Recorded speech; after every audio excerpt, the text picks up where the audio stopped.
बहुत मजे का है। सहमत की तुमने? खुशी है कि आपको पसंद आया। वैसे कल सब कुछ ठीक लगा ना आपको? हाँ, बहुत शानदार है ना ऐसा? अब चले, हमें देर हो रही है। तुम फिक्र ना करो, वक्त पर पहुंच जाएंगे। और हाँ, मैं चाहता हूं कि तुम्हें सुबह खुद लेकर जाया करूं, ताकि तुम्हें बसों और टैक्सियों के धक्के ना खाने पड़े। बसों और टैक्सियों में क्या बुराई है? मुझे कोई मसला नहीं मेहमद, मैं खुश हूँ। फिर भी इसकी जरूरत नहीं है मेरी जान। वैसे मैं ये सोच रहा हूं कि एक नई गाड़ी खरीद लो, कहीं ना कहीं तो जरूरत पड़ ही सकती है ना। मेरे साथ साथ तुम्हारे इस्तेमाल में भी आ जाएगी। मैं चाहता हूं कि तुम्हें कोई मुश्किल ना हो। ड्राइविंग लाइसेंस तो है ना?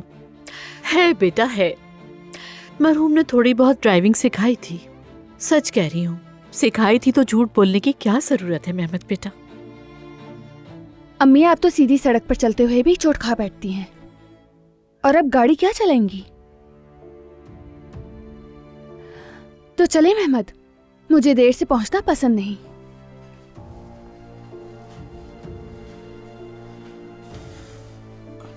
आप बिल्कुल फिक्र ना करें, सब कुछ आहिस्ता आहिस्ता ठीक हो जाएगा।